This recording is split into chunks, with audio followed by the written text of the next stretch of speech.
The ಮೂರು ಸಂಖ್ಯೆಗಳ ಅನುಪಾತ 4:7:9 ಆಗೈತಿ. ಪ್ರತಿ ಸಂಖ್ಯೆಗೆ 12 ಅನ್ನು ಸೇರಿಸಿದ್ರೆ ಅನುಪಾತ 5:8:10 ಆಗುತ್ತೆ. ದೊಡ್ಡ ಸಂಖ್ಯೆಯನ್ನ ಕಂಡಿಡ್ರಿ ಅಂತಂದು ಕೇಳಿರಿ. ನೋಡ್ರಿ, ಮೊದಲಕ್ಕಿನ 2 ರೇಷಿಯೋ ಮತ್ತು ಅವ್ನು ತಗೊಂತೀನಿ ನಾನು. ಅಂದ್ರೆ 4x ಗೆ ಎಷ್ಟು ಸೇರ್ಸಾರ? 12 ಸೇರ್ಸಾರ. ಡಿವೈಡೆಡ್ ಬೈ 7x ಪ್ಲಸ್ 12 ಎಷ್ಟು ರೇಷಿಯೋ ಆಗೈತಿ? ಅದು 5:8 ಆಗೈತಿ. ಕ್ರಾಸ್ ಮಲ್ಟಿಫೈ ಮಾಡೋಣ. ಇಲ್ಲಿ 32x plus 96 is equal to 35x plus 60 ಆಗುತ್ತೆ. ಇಲ್ಲೇ 36 ಇಸ್ ಈಕ್ವಲ್ ಟು 3x ಆಗುತ್ತೆ. x ಇಸ್ ಈಕ್ವಲ್ ಟು ಎಷ್ಟು ಬರುತ್ತೆ? 12 ಬರುತ್ತೆ. ದೊಡ್ಡ ಸಂಖ್ಯೆ ರೇಷಿಯೋ ಎಷ್ಟು ಐತಿ? ಇಲ್ಲಿ 9 ಐತಿ. ಅಂದ್ರೆ 9 ಇಂಟು 12 ಮಾಡಿದ್ರೆ ಎಷ್ಟಾಗುತ್ತೆ? 108 ಆಗುತ್ತೆ. ಆಪ್ಷನ್ ಸಿ ಕರೆಕ್ಟ್ ಆನ್ಸರ್ ಆಗುತ್ತೆ. ನಮ್ಮ ಚಾನಲ್ ಸಬ್ಸ್ಕ್ರೈಬ್ ಇಲ್ಲ ಸಬ್ಸ್ಕ್ರೈಬ್ ಮಾಡಿರಿ, ಮತ್ತು ಹಂಗೆ ಲೈಕ್ ಮಾಡಿರಿ, ಶೇರ್ ಮಾಡಿರಿ. ಎ ಮತ್ತು ಬಿ ಅವರು ವ್ಯವಹಾರದಲ್ಲಿ ಹೂಡಿಕೆ ಮಾಡ್ತಾರೆ. ಅವರ ಮೊತ್ತಗಳ ಅನುಪಾತ 5:8 ಆಗೈತಿ. ಎ ತನ್ನ ಹೂಡಿಕೆಯನ್ನು 12 ತಿಂಗಳು ಮತ್ತು ಬಿ ತನ್ನ ಹೂಡಿಕೆಯನ್ನು 9 ತಿಂಗಳು ಹೂಡ್ತಾರೆ. ಒಟ್ಟು ಲಾಭ 4212 ಆಗಿದ್ರೆ ಬಿ ಯ ಲಾಭ ಕಂಡಿಡ್ರಿ ಅಂತ ಕೇಳಿರಿ. ನೋಡ್ರಿ, ಎ ಮತ್ತು ಬಿ ಇನ್ವೆಸ್ಟ್ಮೆಂಟ್ ರೇಷಿಯೋ ಎಷ್ಟೈತಿ? ಇಲ್ಲಿ 5:8 ಐತಿ. ಟೈಮ್ ರೇಷಿಯೋ ಎಷ್ಟೈತಿ? 12:9 ಐತಿ. 3 3 3 4 4 1 4 2 8 ಆಗುತ್ತೆ. ಮಲ್ಟಿಪ್ಲೈ ಮಾಡೋಣ. 5:6 ಬರ್ತೈತಿ. ಇಲ್ಲಿ ನಮಗೆ ಯಾರು ಕೇಳ್ಯಾರ? ಬಿ ಲಾಭ ಕೇಳ್ಯಾರ. ಬಿ ರೇಷಿಯೋ ಎಷ್ಟೈತಿ? 6 ಐತಿ. ಡಿವೈಡೆಡ್ ಬೈ ಟೋಟಲ್ 11 ಆಗುತ್ತೆ. ಇಂಟು 4212 ಮಾಡೋಣ. ಇಲ್ಲಿ ಟೋಟಲ್ ಎಷ್ಟಾಗತ್ತೆ? 2297.4 ಬರ್ತೈತಿ. ಅಂದ್ರೆ 2298 ರೂಪಾಯಿ ಬಿ ಪಾಲ್ ಆಗುತ್ತೆ. ಆಪ್ಷನ್ ಡಿ ಕರೆಕ್ಟ್ ಆನ್ಸರ್ ಆಗುತ್ತೆ. ಒಂದು ಶಾಲೆಯಲ್ಲಿ ಹುಡುಗರ ಮತ್ತು ಹುಡುಗಿಯರ ಅನುಪಾತ 9:7 ಆಗೈತೆ ಅಂದ್ಕೊಟ್ರೆ, ಅಂದ್ರೆ ಬಾಯ್ಸ್ ರೇಷಿಯೋ ಗರ್ಲ್ಸ್ ಎಷ್ಟೈತಿ? 9:7 ಅಂದ್ರೆ 9x:7x ಆಯ್ತು. 18 ಹುಡುಗರು ಶಾಲೆಯನ್ನು ಬಿಟ್ಟಾರೆ ಮತ್ತು 10 ಹುಡುಗಿಯರು ಸೇರ್ಪಡೆ ಆದ್ರೆ ಅಂತ ಅಂದ್ಕೊಟ್ರೆ, ಅಂದ್ರೆ 18 ಹುಡುಗರು ಬಿಟ್ಟು ಹೋಗ್ತಾರೆ, 10 ಹುಡುಗಿಯರು ಬಂದ್ ಸೇರ್ತಾರ. ಆಗ ರೇಷಿಯೋ 3:3 ಆಗುತ್ತೆ. ಅಂದ್ರೆ 1:1 ಆಗುತ್ತೆ. ಆರಂಭದಲ್ಲಿ ಇದ್ದ ಹುಡುಗಿಯರ ಸಂಖ್ಯೆಯನ್ನ ಕಂಡಿಡ್ರಿ ಅಂತಂದು ಕೇಳ್ಯಾರ. ಇಲ್ಲಿ ರೇಷಿಯೋ 1:1 ಆಗುತ್ತೆ. ನೋಡ್ರಿ, 9x - 18 divided by 7x plus 10 is equal to 1:1 ಆಗೈತಿ. ಅಂದ್ರೆ 9x - 18 is equal to 7x plus 10 ಆಗುತ್ತೆ. ಇಲ್ಲಿ 2x ಇಸ್ ಈಕ್ವಲ್ ಟು ಎಷ್ಟಾಗುತ್ತೆ? 28 ಆಗುತ್ತೆ. x ಇಸ್ ಈಕ್ವಲ್ ಟು ಎಷ್ಟು ಬಂತು? 14 ಬಂತು. ಇಲ್ಲೇ ನಮಗೇನ್ ಕೇಳ್ಯಾರ? ಹುಡುಗಿಯರ ಸಂಖ್ಯೆ ಕೇಳ್ಯಾರ. ಎಷ್ಟೈತಿ? 7x ಐತಿ. 7 ಇಂಟು 14 ಮಾಡಿದ್ರೆ ಎಷ್ಟಾಗುತ್ತೆ? 98 ಆಗುತ್ತೆ. ಆಪ್ಷನ್ ಡಿ ಕರೆಕ್ಟ್ ಆನ್ಸರ್ ಆಗುತ್ತೆ. ಎ ಮತ್ತು ಬಿ ಅವರ ಪ್ರಸ್ತುತ ವಯಸ್ಸಿನ ಅನುಪಾತ 5:8 ಆಗೈತಿ. ನೋಡ್ರಿ, A ratio be present age ಎಷ್ಟೈತಿ? 5:8 ಐತಿ. 24 ವರ್ಷಗಳ ನಂತರ ಅವರ ವಯಸ್ಸಿನ ಅನುಪಾತ 13:19 ಐತಿ. ಅಂದ್ರೆ 24 ವರ್ಷ ಪ್ಲಸ್ 13:19 ಆಗೈತಿ. ಬಿ ಯ ಪ್ರಸ್ತುತ ವಯಸ್ಸನ್ನ ಕಂಡಿಡ್ರಿ ಅಂತ ಕೇಳ್ಯಾರ. ಇಲ್ಲಿ ನೋಡ್ರಿ, ಇವೆರಡರ ನಡುಬರ್ಕ್ ಡಿಫ್ರೆನ್ಸ್ ಎಷ್ಟೈತಿ? ಇಲ್ಲಿ 11 ಇದ್ರೆ ಇಲ್ಲಿ ಎಷ್ಟೈತಿ? 8 ಐತಿ. ಹಂಗಾಗಿ ಈ ಡಿಫ್ರೆನ್ಸ್ ಏನ್ ಮಾಡ್ಕೊಳಕ, ಇವೆರಡರ ನಡುಬರ್ಕಿನ ಡಿಫ್ರೆನ್ಸ್ ಎಷ್ಟೈತಿ? 3 ಐತಿ. ಅದನ್ನ ಇಲ್ಲಿ ಮಲ್ಟಿಫೈ ಮಾಡ್ತೀನಿ. ಇವೆರಡರ ನಡುಬರ್ಕಿನ ಡಿಫ್ರೆನ್ಸ್ ಎಷ್ಟೈತಿ? 6 ಐತಿ. ಅದನ್ನ ಇಲ್ಲಿ ಮಲ್ಟಿಫೈ ಮಾಡ್ತೀನಿ. ಅಂದ್ರೆ A ratio be present age ಮತ್ತು 24 ವರ್ಷದ ನಂತರದ ಏಜ್ ರೇಷಿಯೋ ಬರ್ತೈತಿ. ಎಷ್ಟಿದೆ? ಇದು 30 ಆದ್ರೆ 6 8 48 ಆಗುತ್ತೆ. ಇದು ಎಷ್ಟಾಗುತ್ತೆ? 13 3 39, 19 3 57 ಆಗುತ್ತೆ. ಎಷ್ಟು ಜಾಸ್ತಿ ಆಯ್ತು? ಇಲ್ಲಿ 9 ಜಾಸ್ತಿ ಆಯ್ತು. ಈ 9 ವ್ಯಾಲ್ಯೂ ಕೊಟ್ಟರೆ ಎಷ್ಟು? 24 ಅಂತಂದು ಬಿ ಯ ಪ್ರಸ್ತುತ ವಯಸ್ಸು ಎಷ್ಟು ಅಂತ ಕೇಳಿದ್ರೆ, ಬಿ ಎಷ್ಟೈತಿ? 48 ಐತಿ. 3 3 3 8 ಐತಿ. ಇದಕ್ಕೆ ಇಂಟು 16 ಮಾಡಿದ್ರೆ ಎಷ್ಟಾಗುತ್ತೆ? 48 ಆಗುತ್ತೆ. ಇಂಟು 16 ಮಾಡಿದ್ರೆ ಎಷ್ಟು ಬರ್ತೈತಿ? 128 ವರ್ಷ ಆಗುತ್ತೆ. ಆಪ್ಷನ್ ಎ ಕರೆಕ್ಟ್ ಆನ್ಸರ್ ಆಗುತ್ತೆ. ರೂಪಾಯಿ 5, 2 ಮತ್ತು 1 ರೂಪಾಯಿ ನಾಣ್ಯಗಳ ಸಂಖ್ಯೆಗಳ ಅನುಪಾತ 3:5:8 ಆಗಿದೆ ಅಂದ್ಕೊಟ್ರೆ, ನೋಡ್ರಿ, 5 ರೂಪಾಯಿ, 2 ರೂಪಾಯಿ, 1 ರೂಪಾಯಿ ರೇಷಿಯೋ ಎಷ್ಟೈತಿ? ಅದು 3x, 5x ಮತ್ತು 8x ಅಂತ ಅಂದ್ಕೊಟ್ರೆ, ಎಲ್ಲಾ ನಾಣ್ಯಗಳು ಒಟ್ಟು ಮೌಲ್ಯ 264 ರೂಪಾಯಿ ಕೊಟ್ಟಾರ. ಅಂದ್ರೆ 5 3 15x ಮತ್ತು 5 2 10x, 8 1 8x ಆಯ್ತು. ಟೋಟಲ್ ಇವು ಸಮ್ ಎಷ್ಟಾಗುತ್ತೆ? 33x ಆಗುತ್ತೆ. ಟೋಟಲ್ ವ್ಯಾಲ್ಯೂ ಕೊಟ್ಟರೆ ಎಷ್ಟು? 264 ಅಂತಂದು ಎಕ್ಸ್ ವ್ಯಾಲ್ಯೂ ಎಷ್ಟು ಬಂತು? 8 ಆಗುತ್ತೆ. ನಮಗೆ 2 ರೂಪಾಯಿ ನಾಣ್ಯಗಳ ಸಂಖ್ಯೆ ಕೇಳ್ಯಾರ. ಎಷ್ಟೈತಿ? ಅದು 5x ಐತಿ. ಅಂದ್ರೆ 5 ಇಂಟು 8 ಮಾಡಿದ್ರೆ ಎಷ್ಟು ಬರ್ತೈತಿ? 40 ಬರ್ತೈತಿ. ಆಪ್ಷನ್ ಬಿ ಕರೆಕ್ಟ್ ಆನ್ಸರ್ ಆಗುತ್ತೆ. ಹಾಲು ಮತ್ತು ನೀರನ್ನು 7:3 ಅನುಪಾತದಲ್ಲಿ ಮಿಶ್ರಣ ಮಾಡಲಾಗೈತಿ. ಹಾಲು ಮತ್ತು ನೀರು 7:3 ಅನುಪಾತದಾಗೈತಿ. ಮಿಶ್ರಣದಿಂದ 20 ಲೀಟರ್ ತೆಗೆದು ಅದರ ಬದಲಿಗೆ 20 ಲೀಟರ್ ನೀರನ್ನು ಸೇರಿಸ್ತಾರ. ನೋಡ್ರಿ, ಇಲ್ಲಿ 20 ಲೀಟರ್ ನೀರು ಸೇರಿಸ್ತಾರ ಅಂದ್ರೆ 20 ಲೀಟರ್ ತೆಗಿಬೇಕಾಗತ್ತೆ. ಅಂದ್ರೆ ಇವೆರಡರ ಸಮ್ ಎಷ್ಟಾಗತ್ತೆ? 7 + 3 10 ಆಗುತ್ತೆ. ಅಂದ್ರೆ ಈ 10 ವ್ಯಾಲ್ಯೂ ಎಷ್ಟಾಯ್ತು? 20 ಆಯ್ತು. 1 ವ್ಯಾಲ್ಯೂ ಎಷ್ಟಾಯ್ತು? 2 ಆಯ್ತು. ಅಂದ್ರೆ 2 ಲೀಟರ್ 1 ವ್ಯಾಲ್ಯೂ ಬಂತು. ಅಂದ್ರೆ ಇಲ್ಲಿ -14 ಲೀಟರ್ ಮಾಡಿದ್ರೆ ಇಲ್ಲಿ ಎಷ್ಟು ಮಾಡ್ತಾರೆ? ಇಲ್ಲಿ -6 ಲೀಟರ್ ಮಾಡ್ತಾರೆ. ಹಂಗಾದ್ರೆ ಇದು 7x, ಇದು 3x ಆಯ್ತು. ಇಲ್ಲಿ ಏನಾಗುತ್ತೆ?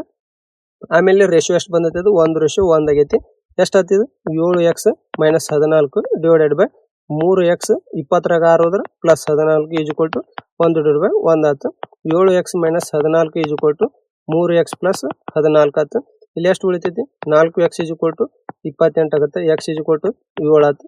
ಇಲ್ಲಿ ಆರಂಭದಲ್ಲಿ ಇದ್ದ ಮಿಶ್ರಣದ ಒಟ್ಟು ಪ್ರಮಾಣ ಕಂಡಿಡ್ರಿ ಅಂತ ಕೇಳಿದ್ರೆ ಎಷ್ಟೈತಿ 7 + 3 10 ಐತಿ. ಅಂದ್ರೆ 7 × 10 ಮಾಡಿದ್ರೆ ಎಷ್ಟಾಗುತ್ತೆ 70 ಲೀಟರ್ ಇರ್ತೈತಿ. ಆಪ್ಷನ್ ಎ ಕರೆಕ್ಟ್ ಆನ್ಸರ್ ಆಗುತ್ತೆ. ಎ ಮತ್ತು ಬಿ ಅವರ ಆದಾಯಗಳ ಅನುಪಾತ 8:9 ಆಗೈತಿ. ಎ ಮತ್ತು ಬಿ ಇನ್ಕಮ್ ರೇಷಿಯೋ ಎಷ್ಟೈತಿ 8:9 ಆಗೈತಿ.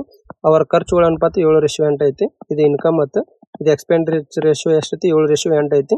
ಇಬ್ರು ತಲಾ 1200 ರೂಪಾಯಿ ಉಳಿಸ್ತಾರ. ಅಂದ್ರೆ ಸೇವಿಂಗ್ಸ್ ಎಷ್ಟತ್ತು 1200 ಮತ್ತು 1200 ಆಯ್ತು. ಎ ಆದಾಯವನ್ನ ಕಂಡಿಡ್ರಿ ಅಂತ ಕೇಳಿರಿ. ಇಲ್ಲಿ ನೋಡ್ರಿ ಇನ್ಕಮ್ ಈಕ್ವಲ್ ಟು ಏನಾಗಿರ್ತೈತಿ ಎಕ್ಸ್ಪೆಂಡಿಚರ್ ಪ್ಲಸ್ ಸೇವಿಂಗ್ಸ್ ಆಗಿರ್ತೈತಿ. ಹಂಗಾಗಿ ನಾನು ಇನ್ಕಮ್ ಮೈನಸ್ ಸೇವಿಂಗ್ಸ್ ಮಾಡಿದ್ರೆ ಅಂದ್ರೆ ಏನಾಗುತ್ತೆ ಈಕ್ವಲ್ ಟು ಎಕ್ಸ್ಪೆಂಡಿಚರ್ ಆಗುತ್ತೆ. ಹಂಗಾಗಿ 8x - 1200 divided by 9x - 1200 equal to 7/8 ಆಗುತ್ತೆ. ಇಲ್ಲಿ ಎಷ್ಟಾಗುತ್ತೆ 64x - 9600 ಈಕ್ವಲ್ ಟು 63x - 8400 ಆಗುತ್ತೆ. ಇಲ್ಲಿ ಏನಾಗುತ್ತೆ x ಈಕ್ವಲ್ ಟು ಎಷ್ಟಾಗುತ್ತೆ 1200 ಬರ್ತೈತಿ. ನಮಗೇನು ಕೇಳ್ಯಾರ ಎ ಆದಾಯ ಕೇಳ್ಯಾರ. ಎ ಆದಾಯ ಎಷ್ಟೈತಿ 8x ಐತಿ. 8 × 1200 ಮಾಡಿದ್ರೆ ಎಷ್ಟಾಗುತ್ತೆ 9600 ರೂಪಾಯಿ ಆಗುತ್ತೆ. ಆಪ್ಷನ್ ಸಿ ಕರೆಕ್ಟ್ ಆನ್ಸರ್ ಆಗುತ್ತೆ. ಎ ಬಿ ಮತ್ತು ಸಿ ಅವರ ಸಂಬಳಗಳ ಅನುಪಾತ 4:5:7 ಆಗೈತಿ. ಪ್ರತಿಯೊಬ್ಬರ ಸಂಬಳಕ್ಕೆ 4000 ರೂಪಾಯಿ ಹೆಚ್ಚಿಸಿದಾಗ ಅನುಪಾತ 8:9:11 ಆಗುತ್ತೆ. ಸಿ ಯ ಮೂಲ ಸಂಬಳವನ್ನ ಕಂಡಿಡ್ರಿ ಅಂತ ಕೇಳ್ಯಾರ. ನೋಡ್ರಿ ನಾನು ರೇಷಿಯೋ ಯಾರ್ಯಾರು ತಗೊಂತೀನಿ ಇಲ್ಲಿ ಬಿ ಮತ್ತು ಸಿ ತಗೊಂತೀನಿ. ಹಂಗಾದ್ರೆ ನೋಡ್ರಿ ಇಲ್ಲಿ 5x ಬಿ ದಾದ್ರೆ ಇವ್ಗೆ ಎಷ್ಟು ಶೇರ್ ಜಾಸ್ತಿ ಐತಿ 4000 ಜಾಸ್ತಿ ಐತಿ ಡಿವೈಡೆಡ್ ಬೈ ಸಿ ಎಷ್ಟು ಐತಿ 7x ಐತಿ ಪ್ಲಸ್ 4000 ಜಾಸ್ತಿ ಮಾಡಿದ್ರೆ ಇಬ್ಬರದು ರೇಷಿಯೋ ಎಷ್ಟಾಗೈತಿ 9:11 ಆಗೈತಿ. ಕ್ರಾಸ್ ಮಲ್ಟಿಫೈ ಮಾಡೋಣ 55x plus 4000 44,000 equal to 63x plus 3600 ಆಗುತ್ತೆ. ಇಲ್ಲಿ 8000 ಈಕ್ವಲ್ ಟು ಎಷ್ಟಾಗುತ್ತೆ x ಆಗುತ್ತೆ 8x ಆಗುತ್ತೆ. x ಈಕ್ವಲ್ ಟು ಎಷ್ಟು ಬಂತು 1000 ಬಂತು. ನಮ್ಗೆ ಯಾರು ಕೇಳ್ಯಾರ ಸಿ ಮೊದಲಕ್ಕಿಂದ ಎಷ್ಟೈತಿ 7 ಐತಿ ರೇಷಿಯೋ. ಅಂದ್ರೆ 7 × 1000 ಮಾಡಿದ್ರೆ ಅಂದ್ರೆ ಎಷ್ಟಾಗುತ್ತೆ ಸಿ ಇದು ಮೊದಲಕ್ಕಿಂದ 7000 ಆಗುತ್ತೆ. ಆಪ್ಷನ್ ಸಿ ಕರೆಕ್ಟ್ ಆನ್ಸರ್ ಆಗುತ್ತೆ. ನಮ್ಮ ಚಾನಲ್ ಸಬ್ಸ್ಕ್ರೈಬ್ ಇಲ್ಲ ಅಂದ್ರೆ ಸಬ್ಸ್ಕ್ರೈಬ್ ಮಾಡ್ರಿ ಮತ್ತು ಹಂಗೆ ಲೈಕ್ ಮಾಡ್ರಿ ಶೇರ್ ಮಾಡ್ರಿ. ಒಂದು ತರಗತಿಯಲ್ಲಿ ಹುಡುಗರ ಮತ್ತು ಹುಡುಗಿಯರ ಅನುಪಾತ 13:11 ಐತಿ. ಬಾಯ್ಸ್ ಮತ್ತು ಗರ್ಲ್ಸ್ ರೇಷಿಯೋ ಎಷ್ಟೈತಿ 13:11. 26 ಹುಡುಗರ ತರಗತಿಯನ್ನು ಬಿಟ್ಟರೆ -26 ಹುಡುಗರು ಬಿಟ್ರೆ ಹುಡುಗರ ಮತ್ತು ಹುಡುಗಿಯರ ಅನುಪಾತ 1:1 ಬರ್ತೈತಿ. ಅಂದ್ರೆ 11 ಕ್ಯಾನ್ಸಲ್ 1:1 ಆಗೈತಿ. ಹಂಗಾದ್ರೆ ಆರಂಭದಲ್ಲಿದ್ದು ಒಟ್ಟು ವಿದ್ಯಾರ್ಥಿಗಳ ಸಂಖ್ಯೆ ಕೇಳ್ಯಾರ. ಇಲ್ಲಿ ನೋಡ್ರಿ ಇದೇನಾಗುತ್ತೆ 13x - 26 divided by 11x equal to 1/1 ಆಗುತ್ತೆ. 13x - 26 ಈಕ್ವಲ್ ಟು 11x ಆಗುತ್ತೆ. ಇಲ್ಲಿ ಏನಾಗುತ್ತೆ 2x equal to 26 x equal to ಎಷ್ಟು ಬಂತು 13 ಬಂತು. ಟೋಟಲ್ ಎಷ್ಟಾಗುತ್ತೆ 13 + 11 ಮಾಡಿದ್ರೆ ನಮ್ಗೆ 24 ಆಗುತ್ತೆ. 24 × 13 ಮಾಡಿದ್ರೆ ಅಂದ್ರೆ 312 ಟೋಟಲ್ ಜನಸಂಖ್ಯೆ ಆಗುತ್ತೆ. ಆಪ್ಷನ್ ಸಿ ಕರೆಕ್ಟ್ ಆನ್ಸರ್ ಆಗುತ್ತೆ. 6240 ಎ ಬಿ ಮತ್ತು ಸಿ ಅವರ ನಡುವೆ 5:7:12 ಅನುಪಾತದಲ್ಲಿ ಹಂಚಲಾಗೈತಿ. ಬಿ ಯ ಪಾಲನ್ನ ಕಂಡಿಡ್ರಿ ಅಂದ್ರೆ ಎ ಬಿ ಸಿ ಎಷ್ಟೈತಿ ರೇಷಿಯೋ 5:7:12 ಆಗೈತಿ. ಇಲ್ಲಿ ನಮಗೆ ಯಾರು ಕೇಳ್ಯಾರ ಬಿ ಪಾಲ್ ಕೇಳ್ಯಾರ. ಬಿ ದ ರೇಷಿಯೋ ಎಷ್ಟೈತಿ 7 ಟೋಟಲ್ ಎಷ್ಟಾಗುತ್ತೆ 24 ಆಗುತ್ತೆ ಇಂಟು 6240 ಆಗುತ್ತೆ. 24 1 24 260 ಆಗುತ್ತೆ. 260 × 7 ಮಾಡಿದ್ರೆ ಎಷ್ಟಾಗುತ್ತೆ 1820 ರೂಪಾಯಿ ಆಗುತ್ತೆ. ಆಪ್ಷನ್ ಬಿ ಕರೆಕ್ಟ್ ಆನ್ಸರ್ ಆಗುತ್ತೆ. 18, 24 ಮತ್ತು 54ಗಳಿಗೆ 4ನೇ ಅನುಪಾತ ಕಂಡಿಡ್ರಿ ಅಂತ ಕೇಳಿದ್ರೆ ನೋಡ್ರಿ 18 divided by 24 equal to 54 divided by x ಆಗುತ್ತೆ. 4ನೇ ಅನುಪಾತ 18 1 18 3 x ಈಕ್ವಲ್ ಟು 24 × 3 ಮಾಡಿದ್ರೆ 72 4ನೇ ಅನುಪಾತ ಆಗುತ್ತೆ. ಆಪ್ಷನ್ ಬಿ ಕರೆಕ್ಟ್ ಆನ್ಸರ್ ಆಗುತ್ತೆ. ಒಂದು ಕಾರ್ 60 km/h ವೇಗದಲ್ಲಿ ಸಂಚರಿಸಿ ಒಂದು ಸ್ಥಳವನ್ನು 8 ಗಂಟೆಗಳಲ್ಲಿ ತಲುಪುತ್ತೆ. ಹಂಗಾರೆ ಡಿಸ್ಟೆನ್ಸ್ ಏನಾಗುತ್ತೆ ಇಲ್ಲಿ ಸ್ಪೀಡ್ ಇಂಟು ಟೈಮ್ ಆಗುತ್ತೆ. 60 × 8 ಮಾಡಿದ್ರೆ ಎಷ್ಟಾಗುತ್ತೆ 480 km ಆಗುತ್ತೆ.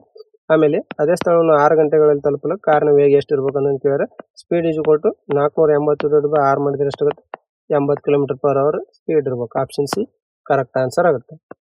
ಎರಡು ಸಂಖ್ಯೆಗಳ ಅನುಪಾತ 7:11 ಆಗೈತಿ. ಪ್ರತಿ ಸಂಖ್ಯೆಗೆ 48 ಸೇರಿಸಿದ್ರೆ ಅನುಪಾತ 5:7 ಆಗುತ್ತೆ. ದೊಡ್ಡ ಸಂಖ್ಯೆಯನ್ನು ಕಂಡಿಡ್ರಿ ಅಂತ ಕೇಳಿ ಇಲ್ಲಿ ಏನೈತಿ ಅದು 7:11 ಐತಿ. ಪ್ಲಸ್ 24 ಮಾಡಿದ್ರೆ ಅದರ ರೇಷಿಯೋ ಎಷ್ಟಾಗುತ್ತೆ 5:7 ಆಗುತ್ತೆ. ನೋಡ್ರಿ ಇವೆರಡು ನಡಬರ್ಕಿನ ಅನುಪಾತಗಳು ಸೇಮ್ ಇಲ್ಲ. ಹಂಗಾಗಿ ಇವೆರಡರ ನಡಬರ್ಕ್ ಎಷ್ಟು ಡಿಫ್ರೆನ್ಸ್ 4 ಐತಿ. ಇವೆರಡು ನಡಬರ್ಕ್ ಎಷ್ಟು ಡಿಫ್ರೆನ್ಸ್ 2 ಐತಿ. ಹಂಗಾದ್ರೆ ಈ ಎರಡನ್ನ ಇಲ್ಲಿ ಮಲ್ಟಿಪ್ಲೈ ಮಾಡೋಣ, ಈ ಎರಡನ್ನ ಕೆಳಗೆ ಮಲ್ಟಿಪ್ಲೈ ಮಾಡೋಣ. ಎಷ್ಟಾಗುತ್ತೆ 7 2 14 11 2 22 ಆಗುತ್ತೆ. 5 4 20 7 4 28 ಎಷ್ಟು ಜಾಸ್ತಿ ಆಯ್ತು 6 ಜಾಸ್ತಿ ಆಯ್ತು. ಈ 6 ವ್ಯಾಲ್ಯೂ ಎಷ್ಟು 24. 1 ವ್ಯಾಲ್ಯೂ ಎಷ್ಟಾಗುತ್ತೆ 4 ಆಗುತ್ತೆ. ದೊಡ್ಡ ಸಂಖ್ಯೆ ರೇಷಿಯೋ ಎಷ್ಟೈತಿ 22 ಐತಿ. ಇಲ್ಲಿ 22 ಇಂಟು ಎಷ್ಟಾಗುತ್ತೆ ಇದು 48 ಐತಿ. ಅಂದ್ರೆ 8 ಆಗುತ್ತೆ. 22 × 8 ಮಾಡಿದ್ರೆ 176 ಆಗುತ್ತೆ. ಆಪ್ಷನ್ ಡಿ ಕರೆಕ್ಟ್ ಆನ್ಸರ್ ಆಗುತ್ತೆ. 18 ಕಾರ್ಮಿಕರು ಒಂದು ಕೆಲಸವನ್ನು 20 ದಿನಗಳಲ್ಲಿ ಪೂರ್ಣಗೊಳಿಸ್ತಾರೆ. ಅದೇ ಕೆಲಸ 12 ದಿನ ಪೂರ್ಣಗೊಳಿಸಕ್ಕೆ ಎಷ್ಟು ಕಾರ್ಮಿಕರು ಬೇಕಂತ ಕೇಳಿದ್ರೆ ಇಲ್ಲಿ ನೋಡ್ರಿ M1 × D1 = ಏನಾಗುತ್ತೆ M2 × D2 ಆಗುತ್ತೆ. ಇಲ್ಲಿ ಇಲ್ಲಿ ಮೊದಲಕ್ಕೆ ಎಷ್ಟು ಜನ ಅದ್ರ 18 ಅದ್ರ ಎಷ್ಟು ದಿನ ಬೇಕು 20 ದಿನ. ಆಮೇಲೆ M2 ಬೇಕು ದಿವಸ 12 ದಿನ ಮಾಡ್ಬೇಕು. 6 3 18 6 2 2 1 2 10 ಇಕ್ಕಟ ಮನುಷ್ಯರು ಎಷ್ಟು ಬೇಕು 30 ಜನ ಬೇಕಾಗ್ತಾರೆ. ಆಪ್ಷನ್ ಎ ಕರೆಕ್ಟ್ ಆನ್ಸರ್ ಆಗುತ್ತೆ. ನಮ್ಮ ಚಾನಲ್ ಸಬ್ಸ್ಕ್ರೈಬ್ ಇಲ್ಲ ಸಬ್ಸ್ಕ್ರೈಬ್ ಮಾಡ್ರಿ ಮತ್ತು ಹಂಗೆ ಲೈಕ್ ಮಾಡ್ರಿ ಶೇರ್ ಮಾಡ್ರಿ. ಎ ಮತ್ತು ಬಿ ಅವರ ಖರ್ಚಿನ ಅನುಪಾತ 9:11 ಹಾಗೂ ಅವರ ಆದಾಯಗಳ ಅನುಪಾತ 11:13 ಆಗೈತಿ. ಅಂದ್ರೆ ಎ ಮತ್ತು ಬಿ ನೋಡ್ರಿ ಇನ್ಕಮ್ ರೇಷಿಯೋ ಎಷ್ಟೈತಿ 11:13 ಐತಿ. ಎಕ್ಸ್ಪೆಂಡಿಚರ್ ರೇಷಿಯೋ ಎಷ್ಟೈತಿ 9:11 ಐತಿ. ಆಮೇಲೆ ನೋಡ್ರಿ ಇಬ್ರು 800 ರೂಪಾಯಿ ಸೇವ್ ಮಾಡ್ತಾರ ಅಂತ ಕೊಟ್ರೆ ಸೇವಿಂಗ್ಸ್ 800 ಆತ. ಬಿ ಆದಾಯ ಕಂಡಿಡ್ರಿ ಅಂತ ಕೇಳ್ಯಾರ ನನಗೆ. ನೋಡ್ರಿ ಇಲ್ಲಿ ಇನ್ಕಮ್ನ್ಯಾಗ ಎಕ್ಸ್ಪೆಂಡಿಚರ್ ಕಳೆದ್ವಿ ಅಂದ್ರೆ ಏನಾಗುತ್ತೆ ಈಜು ಕೊಟ್ಟು ಎಕ್ಸ್ಪೆಂಡಿಚರ್ಗೆ ಆಗುತ್ತೆ.